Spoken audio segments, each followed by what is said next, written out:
Hello and welcome to the fourth episode of the Benko Gambit Speedrun series here. In this video, we are playing against opponents in the rating range of 1000 to 1100, and we are going to be seeing how to take advantage of many of our opponents' mistakes. We do actually get our very first full-blown Benko Gambit in this particular episode, which is really nice to see. Our opponent does play the moves d4, c4, and d5, which allows us to play the b5 move, which really does characterize the Benko Gambit. So you'll have to look forward to that particular game. Aside from that one game, there are other games in this episode that focus on exploiting opponents' mistakes, gaining advantages, taking advantage of the problems that they cause from themselves. And so, with that being said, let's get right into the games, and I hope you enjoy. All right, so we've got our first game for the 1000 rating range with our Benko Gambit repertoire. So d4, knight f6, our opponent goes for knight f3. So in this particular move order, usually against the move c4, or not usually, but against the move c4, I'm recommending the move c5, which goes for the Benko Gambit. If our opponent is not playing the move c4, we are usually going to be playing the move c5 against most second move options that white can go for. I will say in one of the earlier episodes, when our opponent played an early knight to c3 type of move, we were going for the move d5 in that type of situation because we didn't want to let the opponent play the move e4 in the center. But in this particular case, white is not trying to play the move e4. It wouldn't be safe to go for yet. So I'm going to continue with the move pawn to c5, chipping away at the center. And we'll see what white does in response in this kind of situation here. And okay, they end up capturing the pawn. So we have seen some of this in some of the earlier episodes as well. If the opponent captures the pawn, the usual way of regaining this pawn is to play the move pawn to e6, opening up the bishop to attack the pawn on c5. And we're going to be able to immediately capture the pawn back on the c5 square. And for the most part, black is a little bit better off in this opening so far. The main reason is because we have two central pawns compared to our opponent's one central pawn. With that in mind, I am going to go ahead and play the move pawn to d5, making use of that extra central pawn. And then we're going to castle, develop the knight, probably try to put the other central pawn on the e5 square. And for the most part, we're just going to try to play around the center of the board where we have that extra pawn. So white developed the knight to the d2 square. I think I'm just going to go ahead and continue with the knight to c6 move. And maybe, once again, maybe try to get the pawn up to the e5 square, depending on how white plays. So they play the move c3, not really fighting for control of the center all that much. I think a better move in comparison might have been pawn to c4 instead. But they went for pawn to c3. And I think in response to this, I'm just going to go ahead and play the move pawn to e5. And the idea is to play the move e4, threatening to make the fork, and white needs to be careful about that, because we are threatening to win a piece if they are not on the lookout for this pawn fork tactic. Probably what white should do, I think, is retreat the bishop to safety, or they might try a move like pawn to b4, gaining space themselves on the queenside part of the board and attacking our bishop at the same time. But they try the move pawn to e4. So this looks like a very reasonable move as far as I can tell. They are stopping us from pushing the pawn up to e4. However, I do believe we have the ability in this position to win a pawn or win a little bit of material as far as I can tell. So the downside of the move pawn to e4 in this position, especially when white's not castled yet, is that we have the diagonal towards the f2 pawn opened up at this point, and the f2 pawn is only protected by the king. If I start making captures in the center of the board, so let's say I take with the pawn, the knight takes, I trade knights, the bishop takes, we're going to run into a situation where the king is protecting the f2 pawn, but the king is also going to be protecting the queen on the d1 square once our d pawn and bishop and knight all kind of clear out of the way. So it's going to be a case where white is actually babysitting two different things simultaneously, and I think at that point we would be able to trade the queens and then take the pawn on f2. Now, that being said, there is the possibility of our opponent,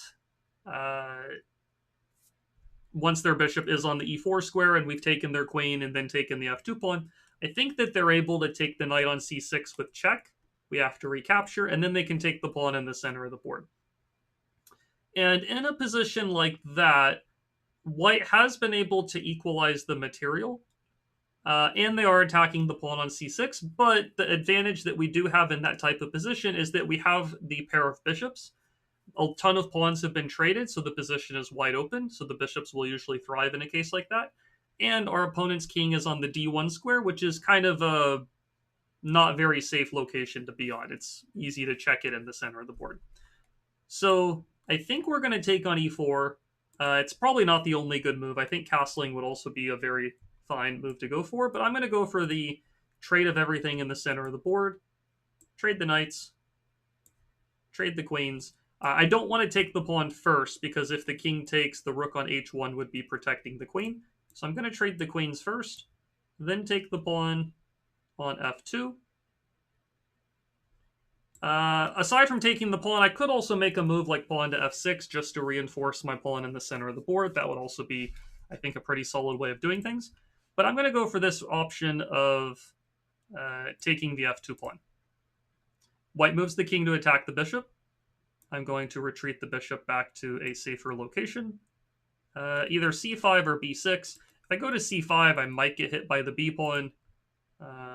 So I think I'm going to go all the way back to b6 just to be on a slightly safer location. He could still go ahead and trade bishop for knight and take the pawn, but then I have maybe a move like bishop a6 check, and I can castle, and I can start to do some damage to my opponent whose king is stuck in the center of the board. So if he's not taking the knight and then taking the central pawn, I'm going to go ahead and just reinforce that central pawn. Let's go for the move pawn to f6, reinforcing. And next we're going to develop the bishop, probably move the king to e7 and leave the king in the center of the board. And the reason I'm going to leave the king in the center of the board in this type of situation is because the center of the board is pretty well defended. Like, if my king is here, he can't really check on the e-file when I have the pawn on the e5 square. If I castle the king, it's a little bit further from the center, and maybe they can put a rook on the d6 square, which is slightly annoying to deal with. So here white decides to develop the bishop. I'm up a pawn, so I'm pretty happy to trade here. So I'm just going to exchange a pair of pieces. I'm going to move my king up to the e7 square, prevent their rook from invading, and then develop the bishop, move the rooks over, and we have an extra pawn and a good position. I don't really mind too much if white wants to trade more pieces and slightly weaken my pawn structure, because it's really not that easy for them to attack the pawns in that case anyways. So let's develop the bishop. And I'm going to want to bring the rook over to d8 one day, but I am going to have to keep an eye on my h7 pawn. So probably I'll play a move like g6 in the near future, just to block the bishop's diagonal off, and then I can move the rook over without too much danger. So white goes for the move rook to d3. Let's go for that g6 move, I think. I could also start with the other rook moving over. That also looks totally fine. Maybe I'll do that first. Let's involve this rook. If they do take, I think I'll take back with the king, and I'll have to do a little bit of moving around with the king, I think. They decide to develop the rook, though. The downside of this rook moving over is kind of similar to the downside of my h8 rook moving. Both of us are targeting a like an a pawn and an h pawn on opposite sides of the board. The problem for white, though, is they just left their pawn undefended. So I think I can go ahead and trade a pair of rooks. Again, I'm up a pawn, so trading pieces is generally good for me. And once they recapture, then I can pick off this pawn on a2. And there's really not a good way or good trick that white has to win back a pawn at this point. So let's pick off the pawn. Usually, if you grab one of these kind of rook pawns, you have to be a little bit careful about the opponent pushing a pawn and locking your piece or trapping your piece in their half of the board. But here, if they push either one of these pawns, we can capture either the b3 or c4 pawns. So we are up 2 pawns now at this point. I'm going to play g6, rook to d8. Let's see here. I don't know if I want to go g6 yet. White does have a slight trick here with this move bishop takes g6. And then if I take the bishop, the knight takes, the king has to move, I lose the rook in the corner. I don't know if I'm enthusiastic about that specific situation occurring. Let's see here. There are some slight tricks. Maybe bishop to b1 can be useful at some point to do a skewer and trade pieces. But I think if I go bishop b1, this knight checks. And then I don't really want that knight to get so active. So I think mainly to stop the knight from giving the check, what I'm going to do is just drop the bishop back. And if they want to give the check, I'll just trade pieces. That's going to be the game plan here at this point.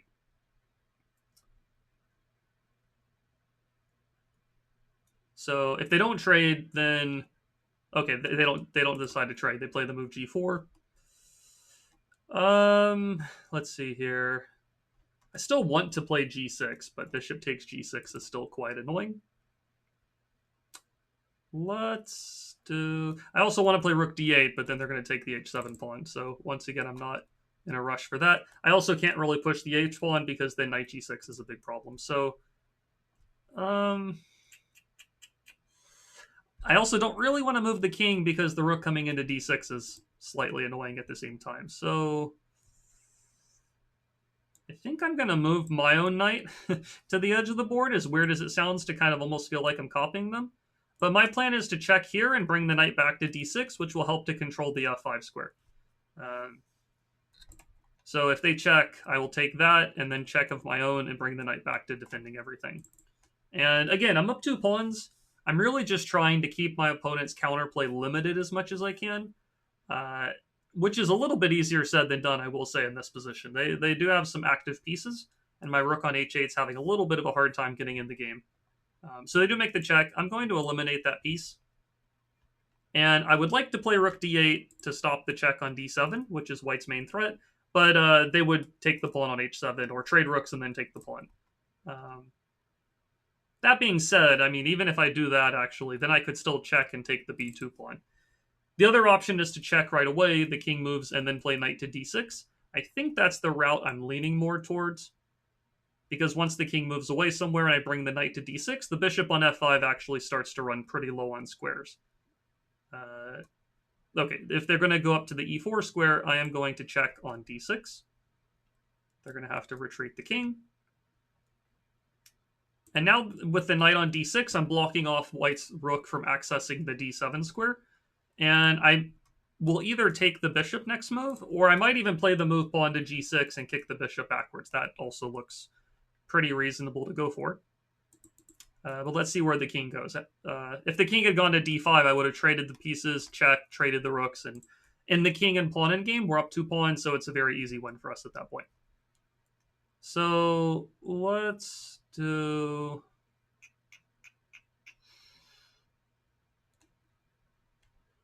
I don't know if I should take the bishop right away or play g6 first. I think I'm going to take the bishop and then bring the rook to d8 to trade the rooks. And again, the key here is that because we're ahead 2 pawns in this position, first of all, there's no way for white to avoid the trade of rooks. And once the rooks leave the board, we are going to be in a king and pawn endgame. And the 2 extra pawns in the king and pawn endgame are going to pretty much give us a pretty easy win in a situation like this. So we'll take back. The main reason that this position is very strong for us is because we do have this e5 pawn that's protected, and it's also a pass pawn. So white can never really move too far away from this pawn without getting themselves into trouble, pretty much. So I'm going to move my king up the board, just try to advance. Let's come up here to c6, I suppose. And I'm just going to walk up the board. Might also push my pawns on the queen side. And the main issue that white's going to run into is that their king is stuck blocking or babysitting the pawn on e5. If they play h6, I'll just take that. That's not really a big deal. Here I'll play the move pawn to a5, just stopping this check. If they move the king back to e4, then I'll move the king up the board and go capture the b2 pawn. Maybe b3 is their best move, but then I'll play a5, or I'll play b5, a4, make another passed pawn, and that's going to be difficult for white to deal with. So here I'm going to move the king over with the plan of moving up to capture the pawn on the f5 square. Let's just go ahead here and take this. I can also move up the board and then push the e pawn. That also looks to be completely winning. Let's take this. And then we'll move up. These pawns are both dealt with. We can capture either one of them when they push forward. I will just push my own pawn forward now. Move my king up the board. We can move the king in front and also go over and capture all of these pawns as well. Let's go hit the d4, the c5 pawn. Lots of ways to win here. I could also just push the pawns as well. I'll push this to protect it. And then I will go after this pawn. And then now that he captured this one, I will just push the e pawn forward, make the queen. Let's just push the pawn and block that from moving forward. I will make this check. Again, lots of moves win here. Just going to eliminate both of the pawns. Let's check here. Let's take this pawn.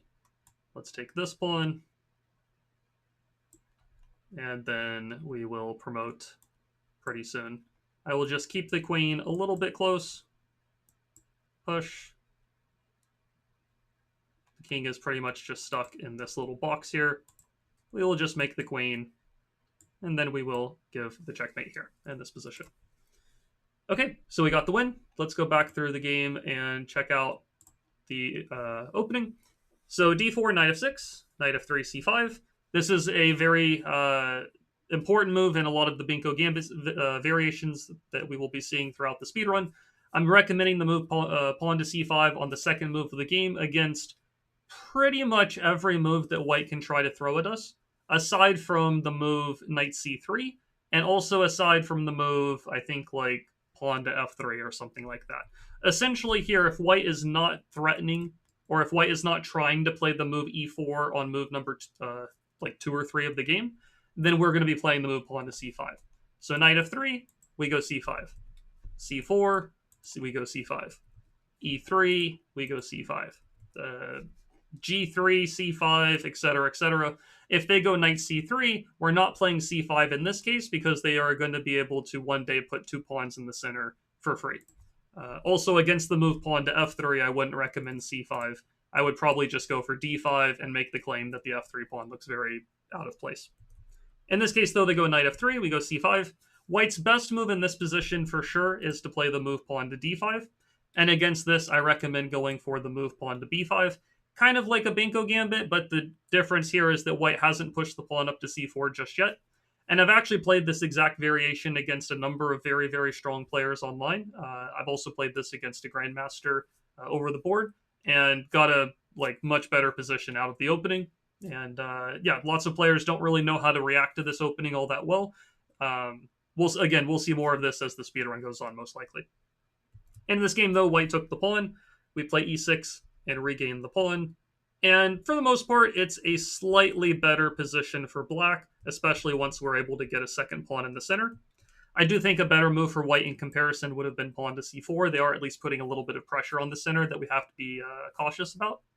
But the moves e3 and c3 and knight d2, these moves are not really fighting for control of the center all that much, and they do allow us to put a second pawn in the center, which is good for us. White plays the move e4, trying to stop us from pushing our pawn up to e4, because we were threatening to push and make a fork. And I think the way I did things in the game here, by trading all of the pieces, taking the f2 pawn, I think that this is the best way to go about doing things at this point. Now, I think white's best way to play is probably to take the knight and then take the pawn in the center. And at least in this situation, they're not down any material. They are actually equal on material here. But my plan was to go ahead and castle, allow white to take the pawn on c6, and then try to use the fact that we have the pair of bishops, the king is in the center, the rooks are going to give checks, the bishops are very strong here. And even though I'm down a pawn at this moment, my pieces are just going to flood the middle of the board very, very quickly, and I think white's in a very difficult position here, I think. So that's not the way the game went. He instead played the move king e2. I kept the bishop safe. He still didn't take the knight followed by the pawn, so I decided to guard the pawn. And then, for the most part, we just made small improvements. We developed our pieces, traded stuff, picked up another pawn. Here it was very important, I think, that we don't play this g6 move. I think bishop takes g6 would have given us some trouble. Now that I'm looking at the computer analysis, it's actually pointing out that black is significantly better here. It might have worked now that I'm looking at it a little bit more. Maybe we do this and win the knight that's trapped in the corner, but even here, I think white's going to win way too many pawns. It's that's not the way to do things. Maybe here it was this bishop to b1 move, and this might have actually been very strong. If the rook moves away, we take the bishop on g6, and if white gives the check, we move the king, and these pieces are both hit, and white's in trouble here. I guess I could have done this in the game. I decided to go for bishop e6 instead. It seems like a bit more of a simple approach in my opinion. And we eventually traded off all of the pieces. And once we got into this king and pawn endgame where we're up 2 pawns, it's a pretty easy win, mainly because we have a passed pawn, whereas our opponent does not. And this is also what's known as a protected passed pawn. It is protected by the f6 pawn, so I can really do whatever I want with my king, and white's not going to be able to keep up with my own king because they also are kind of tethered or stuck worrying about this e-pawn moving forward. So that's why I just moved my king straight up the board. White couldn't really match me. Even if they had played a move like king d3, I would have checked, moved over, taken this pawn, and then just pushed more and more pawns down the board. So as the pawns went down the board, we eventually just kind of picked up all of our opponent's pawns, made a queen, lots of ways to win. I just decided to eliminate all of the pawns, promote, and eventually get the checkmate. So that's it for this game. Let's go ahead and get into our next one here. All right, so this is our second game. After d4, we're playing knight f6. We're playing against Perrine, maybe is how you say that, rated 1046. And so they go d4, we go knight f6, and they go for the move pawn to f3. Now, as mentioned in previous games in this speedrun series, in previous episodes, on the second move of the game, against pretty much every move aside from a very few amount of moves, we are playing the move pawn to c5 to attack our opponent's center. I said in one of the earlier games that the caveats are if white plays the move knight c3 and they have the ability to play pawn to e4. We're not playing c5 in this position. After knight c3, we're going for the move pawn to d5. So that was because after knight c3, white was trying to put the pawn on e4. After white plays the move f3, they're still trying to put the pawn on e4. This is for sure white's idea behind this move. If I go for c5, they'll push the pawn, and then they'll play e4, and it's a version of things that is not what we're looking for, let's put it that way. So against the move f3, I'm going to go for the move d5. White very well may still play e4 and turn this into a gambit type of variation for all I know. But regardless of that, whether they do or not, okay, in this case they don't. The main point here is that the move f3 is not a very good move to play in the early stages of almost any kind of d4, d5 type of opening. There are some cases in like a Queen's Gambit declined where white plays f3 and tries to work towards playing e4 later in the game. But generally speaking, f3 is I'll just say it's very rare to be a good move in the early stages of a d4, d5 opening. And this is a case in point here as well. So they're playing the move e3. Since I've already got the pawn on d5, I think I very well may go for pawn to c5 at this point. Because, again, white's not able to play e4 safely yet. I could play e6 then c5 if I wanted to do it a little bit more of a, you could say, slightly safer version of things. But I think I'm going to go for the move pawn to c5 anyways. We kind of just made a one-move pit stop to play d5 first, and then we go for pawn to c5 after that. So white takes the pawn. We've seen this in other games in the speedrun series as well. The common antidote is to play the move pawn to e6 and try to regain it with our bishop. And white decides to push the pawn to c6. So this is very interesting. White is essentially saying, like, okay, you're going to get the pawn. The question here is, how do I want to recapture the pawn? Do I want to take with the knight, or do I want to take with the pawn? You could make an argument for both of them, I think. Taking with the knight, of course, develops a new piece, so that's useful. And taking with the pawn has the benefit of reinforcing the pawn on d5. And so if white tries to attack that pawn later, it's very, very well supported, and we don't really have to worry about it. I think in this particular case, especially because white has played f3 and weakened their king, I think I'm going to prioritize the quick development here. And I'm going to try to take advantage of the e3 pawn being a little bit more tender in this type of position because the pawn is no longer on the f2 square. So white played the move bishop b5. The bishop is not protected, so queen to a5 check is a move that comes to mind in a position like this. But if I do that, then white can play the move knight to c3, and I think I'm doing totally fine in that position, but I don't know if I necessarily need to rush to make that check. The queen is going to move around a number of times, later on. I think here I'm just going to go for the move bishop to c5. And part of my idea here is maybe instead of going queen a5 check, maybe I'll go queen to b6 at the right time, where I will attack the bishop as well as the pawn that's on the e3 square.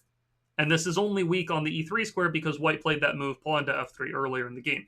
If the pawn was back on f2, then the e3 pawn would be well defended, and there wouldn't really be a whole lot I could do about that. So white plays the move pawn to c3. I'm going to go ahead for the queen b6 idea. Probably white's best move is to play queen e2 or queen d3, protecting both things in the position. But okay, they play the move pawn to a4, not a safe move. We'll talk about that in just a moment. Probably they should play queen e2 or queen d3, though, because that would protect the e3 pawn as well as the bishop on b5. If they had done that, I would have castled, probably pushed the pawn up to e5 at the right time, and black is going to be at least a little bit better off in these kind of positions. Pawn to a4 defends the bishop, but white missed my secondary threat, which was the attack on the pawn on e3. As far as I'm aware, I think I can just go ahead and grab this pawn. The knight on c6 is protected by the pawn, so I'm not really worried about them taking that. White makes the move knight to e2. And so I have some options here. I can go ahead and castle. I can throw in the move bishop f2 check if I want to force the opponent to move their king. I could take the bishop on c1. That also looks reasonable. I'm not entirely sure. If I give the check and the king moves to f1, I probably will have to pull the bishop off of the f2 square later at some point.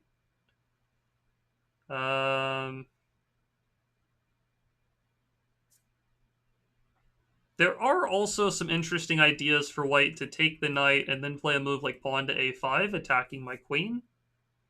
That could actually get a little bit tricky because I need to keep my queens protecting the bishop on the e3 square. So I think what I'll do here, just for the sake of simplicity, I think I'm just going to exchange the pieces. I'm still preventing white from castling with my queen on this lineup. And again, I'm up a pawn. Trading pieces can't be bad.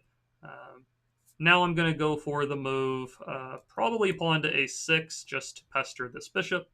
If the bishop takes the knight, I will take back with the pawn. And then I'm just going to have an extra pawn, a well-supported center. The opponent's king can't castle easily. I can castle next move if I want to. And I think that we're just in good shape here. So I'm taking with the pawn. I want to keep the queen on this diagonal to prevent castling. If I had taken with the queen, then white would have been able to castle.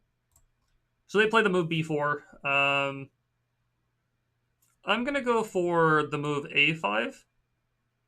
I could also castle first once again. Maybe I'll castle first. Let's do that. Get the king out of the center. Prioritize development, especially when white's king is stuck in the center of the board. I probably do want to play a5 followed by bishop a6 pretty soon, if white doesn't stop it. In this case, they do play a5. I think they're trying to get me off of this diagonal so that they can castle, but I can just drop back to the a7 square. And I will most likely play the move pawn to c5 at some point in the future. Maybe not right away. I think here I'll go for the move bishop to d7 first. And I'm going to assume that white's going to castle. And they're going to lose a piece if they do that. My idea here is to play the move pawn to e5 next move, attack the knight, kick it off of this diagonal once again, and try to go after our opponent here, essentially. So let's go for that move pawn to e5, attack the knight. And probably I'm going to play pawn to e4, rook to e8. I'm going to try to open up the middle of the board where my opponent's king is uncastled, and try to really just get the e-file open, make a check, attack the opponent, stuff like that. So let's do... I'm going to go for rook to e8 first, and then I'll play e4 and line up. If I had gone for e4 right away, I was slightly concerned about white playing g4 maybe, or sorry, pawn to g5 maybe. And if I take their pawn, they take my knight, I take their knight, they could bring the queen into g5 and be kind of a bit dangerous. But now that I've got the rook on the e-file, I am going to go for the move pawn to e4 now. If they take, I will probably take back with the knight. Or I might even take the pawn on g4. If they push the pawn forward, I will be taking the pawn on g4 in this position. I don't know if I should take with the knight or the bishop. Let's see. I don't know if they're both good. I mean, if I take with the knight, I'm opening up this idea. They can probably put the knight on d4 to block off my queen. I could also push this pawn first to attack the knight at the beginning. I think I'll take with the bishop, though. Let's do this. I also do want to exchange pieces. Bishop takes knight is a good idea. Queen coming into e3 is a big threat. If the knight goes to the d4 square. Okay, they go to the g3 square. Here I can bring the queen in and deliver a check. If the knight blocks, we take with the queen. The king cannot move to the right because the bishop covers the square. And if the king moves to f1, we have the move bishop to h3. And that is going to be a checkmate in this position. Okay, so in this particular opening, our opponent starts off with d4, knight f6. And this is they play one of the moves that slightly deters us from our pawn to c5 on approach on the second move of the game, and that's with the move pawn to f3. Because they're aiming to play the move e4 right away, or at least on the third move of the game, I do tend to recommend the move d5, prevent them from playing e4, then you can play c5 afterwards, and then you're going to still have a good position. The main issue for white when they play this pawn to f3 is that now the knight can no longer develop to the f3 square. Castling the king always comes with a little bit more risk because the pawn, the f-pawn has been pushed, which means that there's certain diagonals towards the king that will be a little bit more open, a little bit more exposed. And I think white's, I don't know if I'd say best move, but, you know, maybe the move that they should try here is playing the move e4, which is known as the Blackmar-Diemer Gambit. You take the pawn, white plays knight c3. There's a couple of different ways you can play this. I recommend, generally speaking, to grab the pawn, develop the bishop, develop the king side, and black is up a pawn with a better position, but I will also say at the same time that white has some tricks up their sleeve that they can play if black isn't careful. So that's probably the better approach, I would guess, as to what white could do in the opening phase once they already have committed to the move f3. But e3, as they played in the game, felt very passive, and then they gave us the pawn back. And now we simply have more space in the center, better development, and their king is a bit exposed because of the pawn to f3 move. So we were already much better in the opening here. Developing, attacking pieces. Probably the queen should go to d3 or e2 to guard both things. If they had done that, probably I would have played something like maybe a6 to attack the bishop once again. And I think black still has a good position here. If they take the knight, I'll either take with the pawn or the queen, probably the pawn, and black still has a good position. Kind of similar to the game, but at least in this version of things, white didn't lose the e3 pawn. In the game, though, they do defend the bishop, but they don't defend the pawn. So we took the pawn on e3. And now that I'm looking at it here, I think that in hindsight, this was actually a blunder. And I'm quite fortunate that white did not punish this. I should have calculated this a bit further. I didn't really do a whole lot of calculation, quite honestly, when I took this, but I believe in hindsight, white can take the knight on c6 with check. If I take with the queen, I lose the bishop on e3 for free. And if I take with the pawn, the problem move here for us is this move pawn to a5. And all of a sudden, my queen actually has a little bit of a difficult time protecting the bishop that's on the e3 square. If I go queen to c5, there's the move pawn to b4. And now anywhere my queen moves, I'll lose the bishop. And if I throw in the check, white will just move the king away somewhere. Let's say king f1. I can make another check, but they can block with the knight. And finally, my queen will eventually have to move, and then white will capture the bishop on f2 as soon as my queen moves away. So this is probably the first mistake or blunder, or at least big mistake or blunder that I've made in the speedrun series, as far as I'm aware. Little bit of a rushed move, a little bit of lack of calculation. Yeah, I think taking on e3 in hindsight could have actually been a big problem. I think a safer move would have just been to play a6 first. They take, we take, and black still has a pretty substantial advantage. Lead in development, safer king, bishop pair, lots of things are good for us. So, yeah, taking on e3 actually could have backfired. We get a bit fortunate that it didn't. And so then I decided to trade pieces. And then I think the rest of the game was pretty smooth sailing. We keep the queen on the diagonal in order to prevent our opponent from castling. Then we defend the pawn. Maybe I could have just pushed the pawn in hindsight. If they take here, the knight is trapped. This would have been a little bit more to the point. I don't really need to wait to push the pawn. But okay, I eventually do push the pawn, open up the middle of the board, or try to open up the middle of the board, win another pawn, and then eventually we get the checkmate. So that's it for this game. Hopefully you enjoy this one. Let's get into the third one here. All right, welcome to the third game here. Again, our opponent starts off with d4. We're going for knight f6.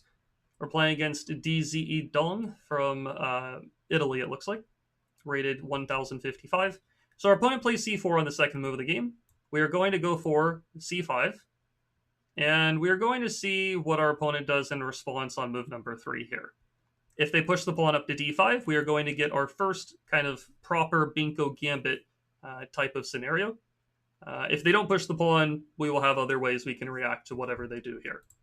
So the best move objectively is to push the pawn, and here we are. We're finally getting our first Benko Gambit experience, you could say, in the speedrun series. Pretty much up until this game, every one of the other games in the series has been our opponents playing moves like e3, or taking the c5 pawn, or not playing c4 on move number 2, or doing all different kinds of other stuff.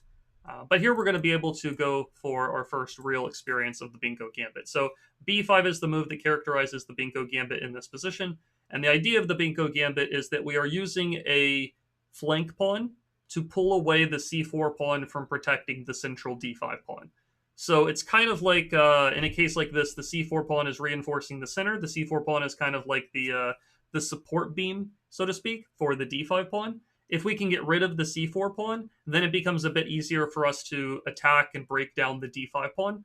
And so the move b5 is kind of like a little bit like a dynamite type of move, you could say, where we're trying to blow up or eliminate the c4 pawn. Usually you would think of c4 as being the more explosive move, pun intended. But b5, where you're trying to blow up or eliminate the c4 pawn, and then we're going to go after d5 afterwards. Now, that's the case if white takes the pawn. If white doesn't take the pawn, as they did here in the game with pawn to b3, against the move pawn to b3, what we're going to go for here in this situation is we're actually going to go ahead and trade the pawns on c4. And the main issue that black is going to run into, the main issue that white's going to run into in this particular setup of things is that the queen side opening up is more favorable for black a lot of the times compared to white. Part of the reason for this is that once white plays b3, after we make the trade of pawns, we're going to put the bishop on the g7 square. This is going to target white's rook on the a1 square. But not only is our bishop targeting the rook, but it's also helping us to develop the king side a bit quicker, which means we're going to be able to castle quicker than our opponent. Once we get the bishop to g7 and castle, then we're going to be able to play the move e6 in the center of the board, trying to blow open the position when we're castled and having a little bit of a better lead in development compared to our opponent. So this is one of the big drawbacks to this b3 type of move. But I will also say at the same time that b3 at kind of the club level of play, especially if you're below the rating of probably 1300, 1400, if you're below this rating range, b3 is for sure a move that you're going to see a lot. So the good news is that it's a move that we're happy to see. So I trade the pawns, and now I go for g6. Put the bishop on g7, castle, and then play the move e6, trying to blast open the middle of the board. Now you might ask, okay, what was the point of b5 then? Like, why didn't we just go e6 in the first place? If you go for the move e6 right away, the drawback to this particular arrangement of things, this would be what's known as the Benoni defense. After the move e6, white gets to play the move knight to c3. That's at least one option that they have available. And against the move knight to c3, white is preventing us from playing the move pawn to b5. And it's a little bit harder to break down white's center in those types of situations. So they go for the move knight to c3. I'm going for bishop to g7 here, continuing with the setup of pieces that I had listed out. They're probably going to play bishop to b2. Okay, they do play bishop to b2. I was already threatening moves like knight to e4 and taking advantage of the knight on c3 being pinned, so white already had to be a bit careful about that. They go bishop to b2. If I go knight to e4 now, they can just play the move queen to c2 to guard the bishop and the knight, so I'm not really in a rush to trade pieces like that. So I'm going to castle. And once again, the idea is to play e6, take their pawn, put the rook in the center, and try to open up the middle of the board as quickly as we can. So I don't know if it matters if I go rook e8 or e6 first. I think I'm just going to go for e6 first here. It's also possible to sometimes throw in a move like bishop a6 to hit the pawn, but I'm going to prioritize the center of the board here. I do have a lead in development in the sense that white has 3 pieces developed, but they are further away from castling, whereas I have already castled. So you can definitely consider castling as one of your development moves. So in that sense, we have 2 pieces, but we've also castled, so that's 3 things. White also has 3 things, but because they've moved the pawns kind of a few more times than us in the center of the board here, it's going to be a case where we are having a little bit of an easier time playing around the middle of the board, especially because their king is in the center. So white plays the move e4. They're trying to reinforce their central pawn. However, this move is a mistake from a tactical standpoint, because now I can actually take the pawn on e4, exploiting the fact that once the knight's on e4, our bishop on g7 is pinning white's knight on c3, because the bishop on b2 isn't defended. So here I'm going to take the pawn. If white recaptures, I take the bishop on b2, and then I have an extra pawn. The position is opening up. I'll have 2 bishops. Life is going to be pretty good for us in a situation like that. So white goes for the move queen to c2 instead. They do defend their knight.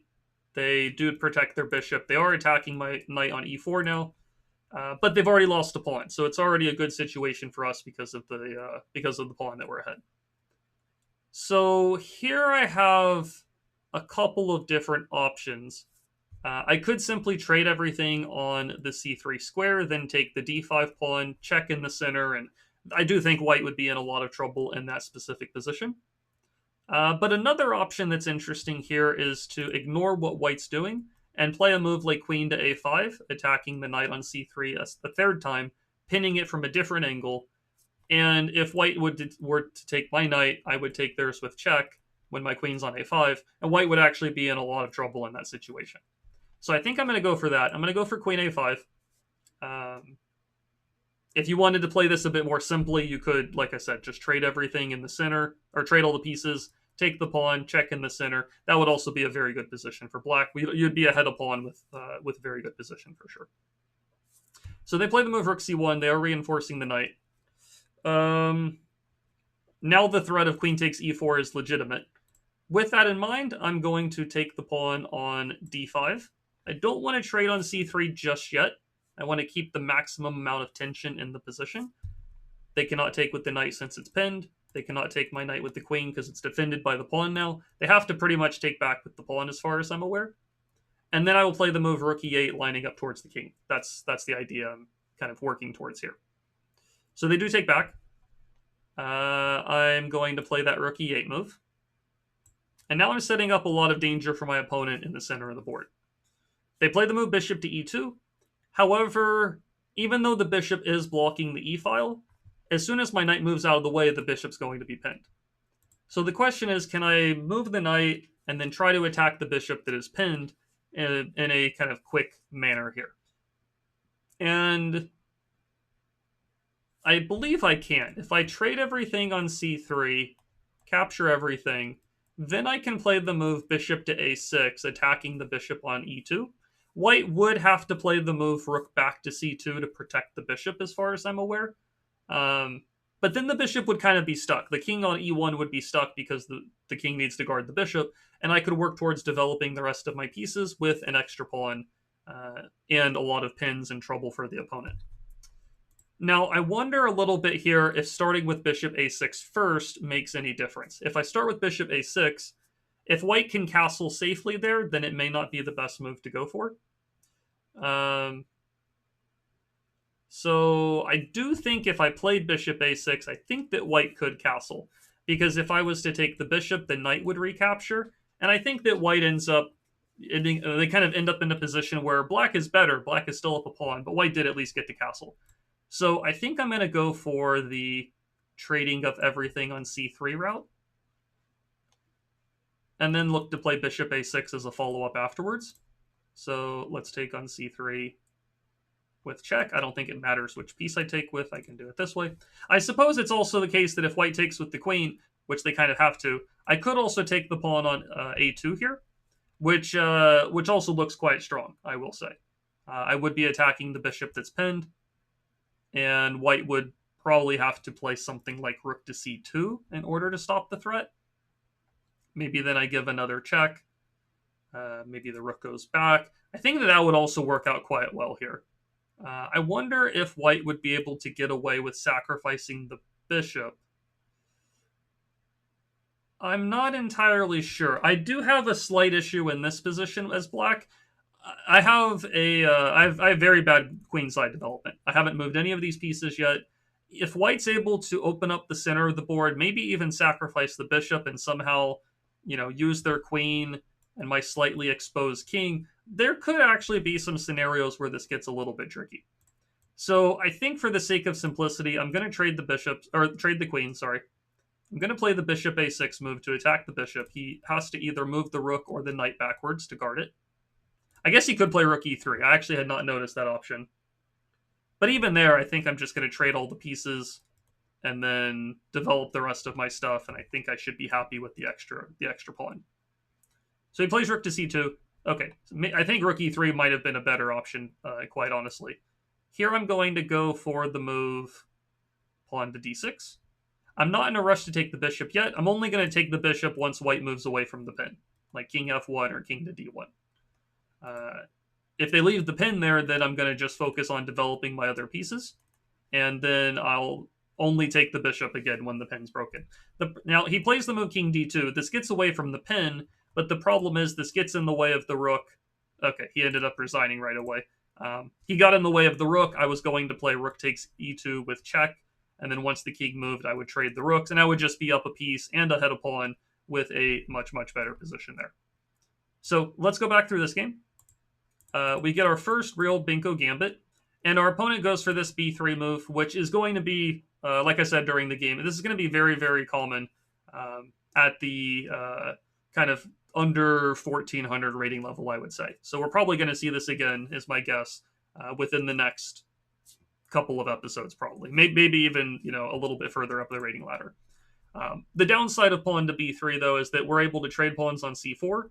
We're able to get quick development on the king side, castle a bit quicker than our opponent. They're not able to castle anytime soon because the king side pieces have not been developed.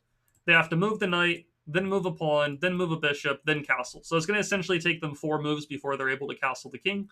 And in that time, we're going to try to play e6, take in the center, and play around the middle of the board.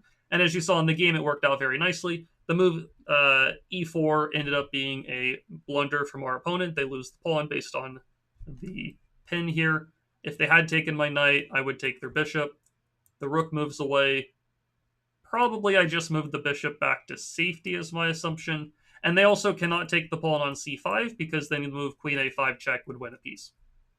So I'm up a pawn. I have the bishop pair. I'm going to take on d5, play rook e8. Black's having a very, very good position here for sure.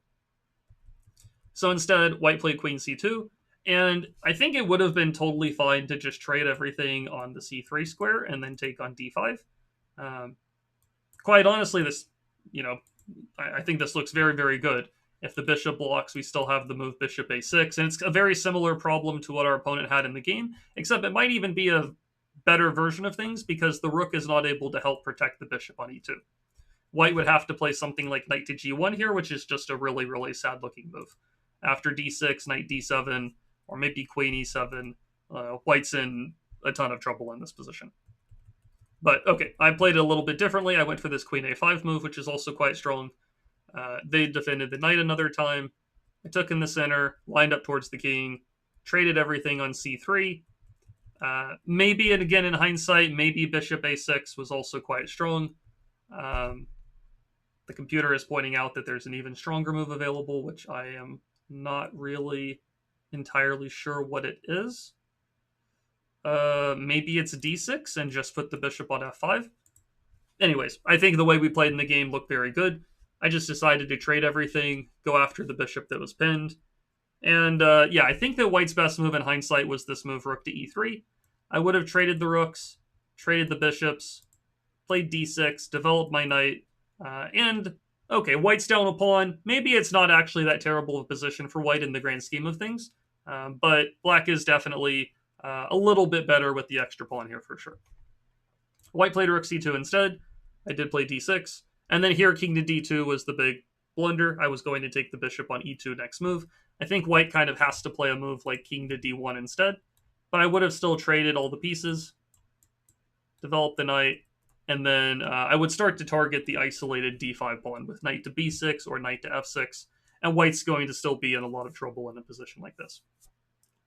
So anyways, though, that is the 3 different games for this rating range of 1,000 to 1,100. Hopefully you've enjoyed these 3 games.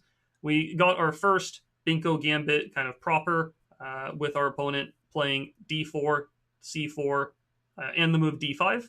And so that was nice to see. We'll definitely see more Benko Gambits with the full sequence of moves happening as the speedrun continues. But it was nice to get our first one here in the 1,000 rating range. So anyways, though, that's going to be it for this video. I will see you around in the next episode.